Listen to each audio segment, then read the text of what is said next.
Welcome to the B-Sides and Beers podcast.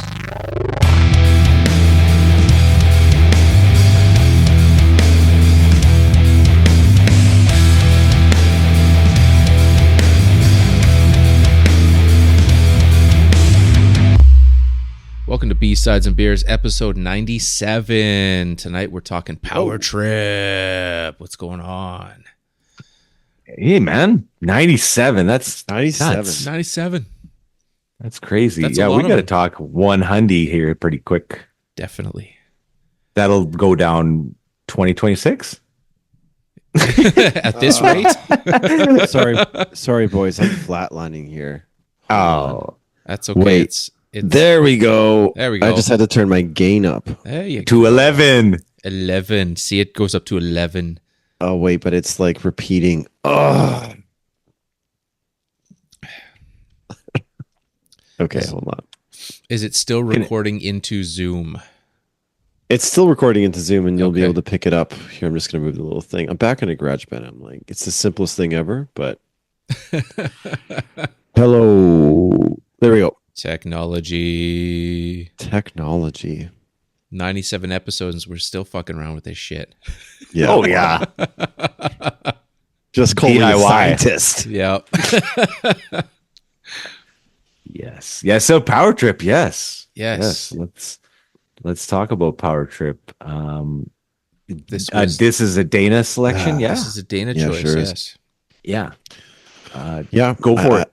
Yeah, I think I was in one of those moods when you guys asked the question. I was like, I'm currently listening to some Power Trip right now. Why not? It's a good. Actually, move. I think it was more of I had thought that we were going to do a podcast like literally 3 days, like after the question was popped. So I was like, okay, they got a small catalog. It's ripping good music. Yep. Got a few good things to say, but I could probably put something together in the next like 72 hours. And that was basically it. Yeah. That was a couple weeks ago. That was a couple of weeks ago. I should have, I should have like volumes of research, but I mean, I'll let you guys figure that out if I do or if I don't. Yep. Well, I was quite interested in this as your choice because I have been delving into them for quite a few years now, and doing the research or attempting to do the research on this, there's not a lot of info on them. And being a band that was Grammy nominated, and I just don't understand how there's so little information on them. I agree, man. It was very tough to find. And, I don't want to give away any secrets to the listeners about, what terms I search when I'm doing research, because that would just give it all away. Yep. But those did not turn up any my usual results that I can just snag and go with. So, Yeah. this volumes of research, it's just this episode should be so awesome then if it was like 3 weeks in the making, but we'll try our best. Yep. Yeah. I mean, so what did your research consist of? Just like throwing on the earphones and rocking out for a little bit, or A lot of it was digging into the albums, and a lot of it was just grinding through YouTube interviews and just trying to find anything. And I mean, I found some amazing live shows, and I found some amazing, really awesome interviews. And it's so strange. I mean, because they're all amazing musicians. They all have this energy to them that you don't really see very often nowadays, anyway. And still, there's just it's weird. it's kind of like the opposite of what you normally find, where there's like tons and tons of crap online, but not a lot of like really good live. Like no content. substance. Yeah. No substance, but like with this band, there's tons of, I mean, not tons, but there are some really good live shows. The House of Strombo is amazing, man. Perfect. That was so nice to revisit. Thank Yep. you. Yeah. It's like a 20-minute, they just bang through it, 15, 20 minutes and done. In someone's basement, no less. Like, so It good. looks like Strombo. Yeah. It's funny because he was just on I was driving to work. He was on the NHL network. He was doing a thing with the Montreal Canadiens, like a documentary. And Oh, then you sent that, and it's just been like a little bit of a Strombo infusion lately, which has been good because then I kind of went back to some other Strombo stuff too. But that was a great show. Wasn't he like a color guy for CBC hockey for a while? Wasn't he involved in some strange way for He like hosted the whole Hockey Night in Canada for like maybe a year, and then for a year. I don't know, yeah, I think people revolted and didn't like him or something. Maybe 2 years, but it wasn't a long stint. He was like the Ron McLean, and then everybody's like, "Get him out! You're not Ron McLean. You're too edgy."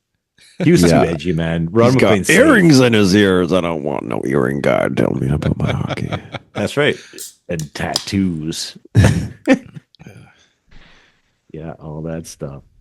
Yeah, it's crazy. It's true though. There's not a lot on there, and I agree. It's a little bit strange why there isn't more, but it just and for me, like I'm new to this band, so like this is kind of a bit of a kind of outsider perspective on it. But like when I first started listening to stuff, because I threw it on like on my drives to work now. And I was able to listen through the entire discography from beginning to end at least once. And then I went back to some favorites, and that's where I kind of left it. But that was like my first time listening to this band. So I'm only 2 weeks old knowing them. Mm-hmm. But as soon as I listened to it, I was like, this is like, it's got a Pantera vibe to it.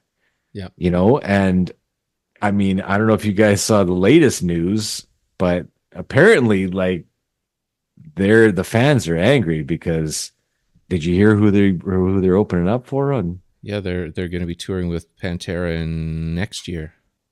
Yeah. So they're opening up for Pantera on the Euro Tour 2025, but apparently they asked them to tour with them before when Phil was in Superjoint Ritual. Oh yeah. And they said no because he was a Nazi. Yeah, that was the whole white power thing. Yeah. Yeah. So he's like, we don't want to be, you know, associated really, with that. Yeah, really good. Like, I don't want to be associated with that. So now all the fans are just pissed because now Power Trip's going on tour with Pantera, and now they're associated with Phil, and it's like this just happened like a day ago too. Yeah. So it's kind of timely. Wow. Couple of dead guys on the roster too. That's interesting. How it's like different versions of the bands that are now touring with each other. Yeah. And his statement, Riley Gale's statement about it at the time with Superjoint Ritual was like, it was very well said. It was just like, we don't want to associate ourselves. Our band doesn't want to be associated with that. And it was very respectful. And I was just like, yeah, that makes sense. Like I didn't read it and was like, you're a jerk. Like, you know, it just made sense. So anyways, now they're touring with Phil and everybody's got panties in a bunch. Oh boy. Well, it's not that she said pennies in a bunch. That too. That's a lot of pennies.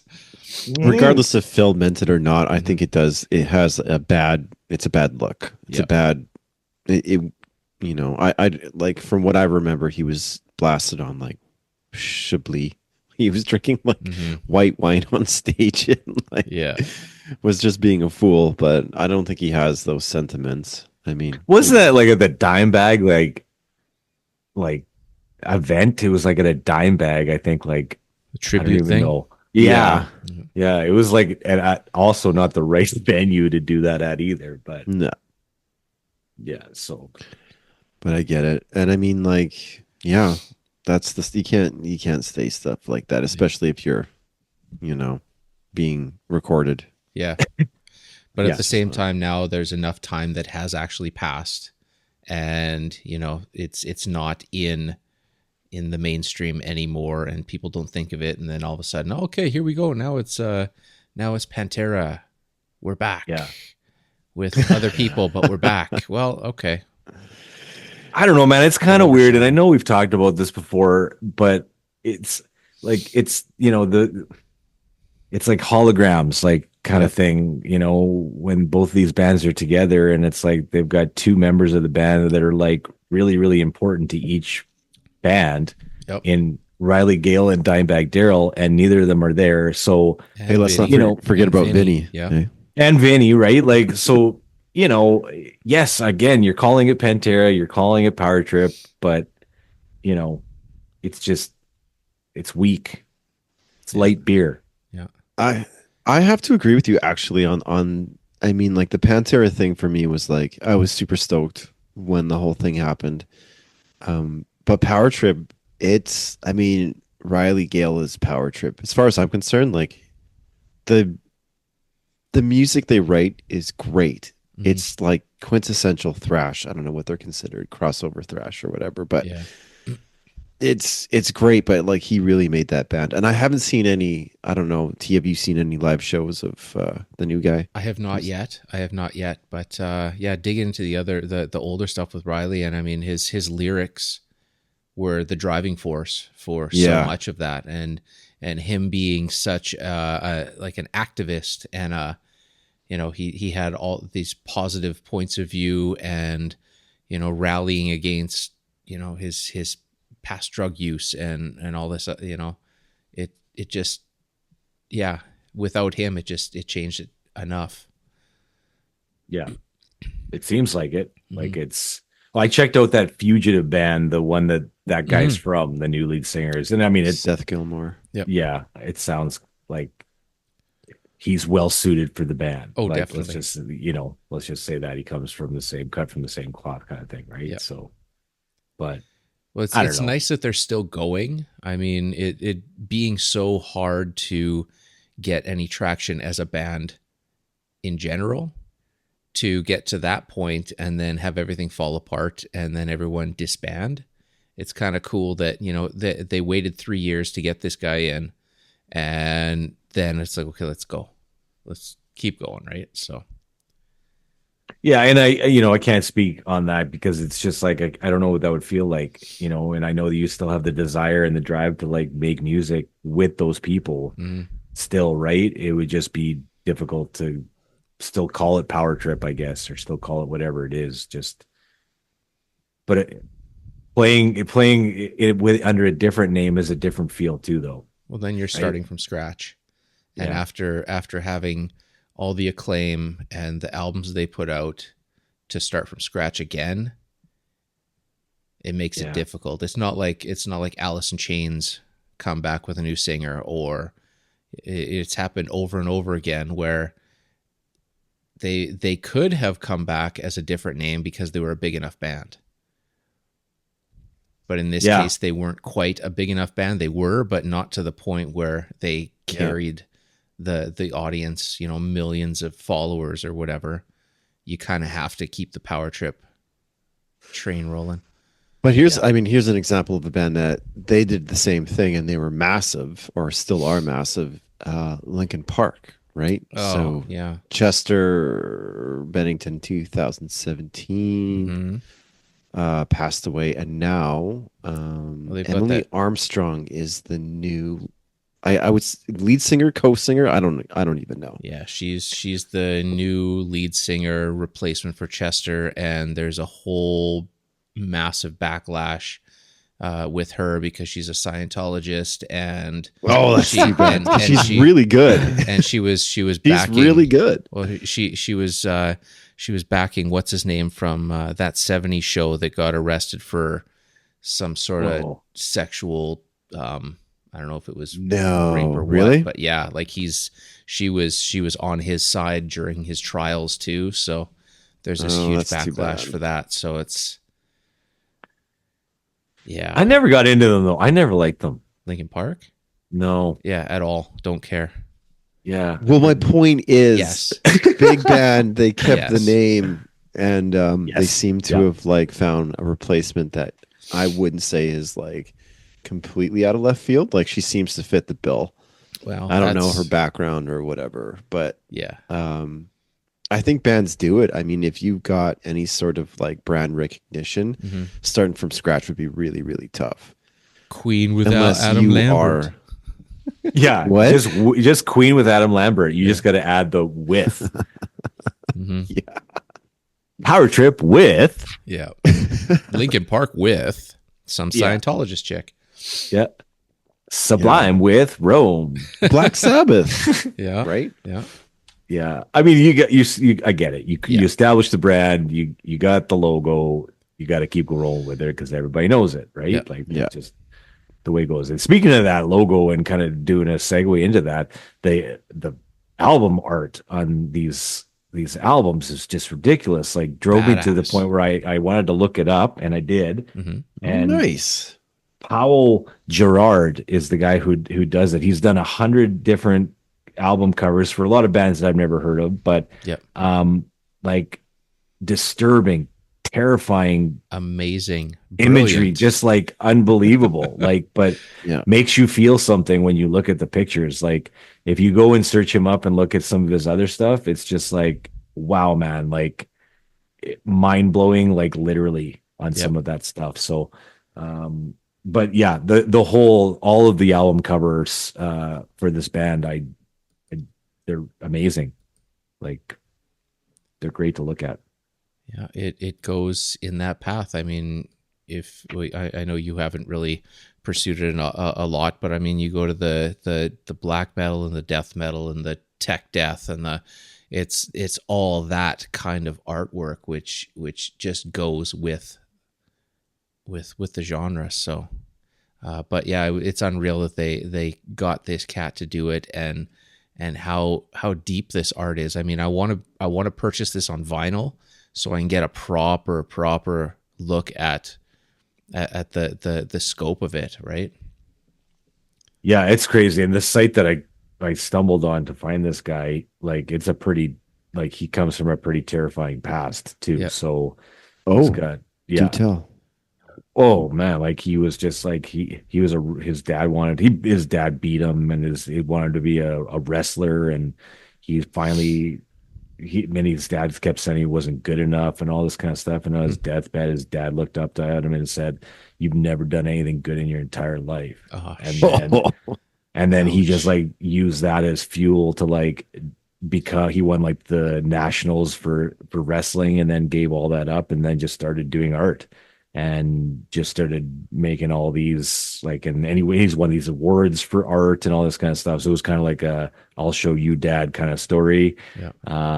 But yeah, it was just kind of like, that's where I think some of this came from. So Wow. yeah. So it was a good dive on that because I'm like, who did this? Who drew this? So, but yeah, man, it's a little bit of everything. It's punk, it's thrash, it's hardcore, it's metal, it's, it's a nice crossover mix of everything. But I definitely got a big Pantera vibe off of it on a few songs. Interesting. Mm-hmm. And I thought of that right away. And then when I read that and kind of dug a little deeper, and I'm like, they're opening up for Pantera? No shit. Yeah. Like that's no way. Yeah. Your ears don't lie, man. No. Mm-hmm. Yeah, no, it's very hardcore with Slayer guitar solos basically. Yeah. And lots of chugging. Yeah. Lots of chugging on Yeah. that too, right? And there's a little bit of Dave Mustaine Megadeth feel in there too. It's the very first, even that swing of the axe kind of sounds Megadeth-ish right off the bat. Yeah. It does. Yeah. Early thrash, Exodus kind of, yeah. Yeah. Totally. Yeah. But, and you mentioned Grammy too, Mike. It was, I think it's like for best metal performance, wasn't it? Yeah, that it they was won? for best live performance. Oh, it was a live? Yeah, Yeah. they're Well, that makes they're sense. live in was it live in Seattle album, I think? Seattle. Yeah. Yeah. Yeah. Great. Mhm. Great album. Yeah. But I mean, It's- 34 years old for him to pass is obviously way too soon on that. Mhm. And it's crazy. You just read about these accidental fentanyl, Yeah. it's overdoses bullshit. so much, man. It just feels like every time you read it, you're like, oh yeah. Yeah. Yeah. It's unfortunate though. Especially they were going to go on tour like right away too. Yeah. Right? They were like scheduled to go on tour for a little bit, like Lamb of God and somebody else their tour. Oh my And God, then it that was would have just been like, amazing. yeah, it was like a canceled COVID show. And like, it was basically ready to go again in 2020 or whatever it was. And never made it, but another one. Another one. Yeah. Like it's crazy. how many it has been, including Prince. That's right, Tom Petty. Tom Petty, right? Like this is the new way to go in rock, it seems like, doesn't it? I suppose so. I don't know. I don't even know. Don't even know. Well, it's just like it felt like before it was like, cocaine induced, sleeping in my own vomit kind of deaths, Yeah. those kind of things, and drinking myself to death and all that kind of stuff. And now it's just like a drop of fentanyl and it finds you dead in your elevator.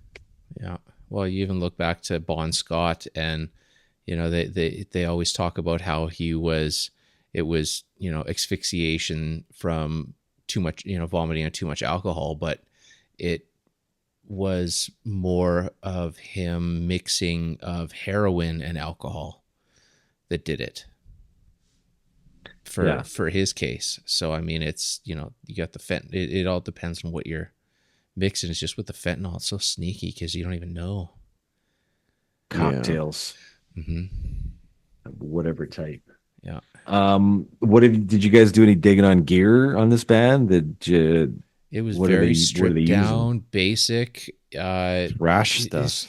Basic 80s thrash stuff. I mean, Marshall JCM 800s and Jackson Randy Rhoads V's and tube screamers. Yeah, simple. Which is cool. I mean, it's so stripped down and it's exactly what it needs to be. Yeah. It's you go with so many metal bands and metal albums that are coming out now that are overly polished and they're to the point where they're just sterile and there's no emotion to it. And then you go back to these two albums and they're gritty and they're darker and the Manifest Decimation was really lo-fi and gritty and grimy, and it's it fit that flow and that feel to it. And then you go to Nightmare Logic and they bump it up, the quality goes up quite a bit more. So quite a bit. Yep. What would they have done on their next one, right? Which hopefully they do put out a new one with the new singer. So I think it's going to happen. By the way, I was reading stuff. It's kind of, they're headed in that way, I think. Yeah. If they're going on tour. Yeah. Flip, what do you think about the drums in the mix?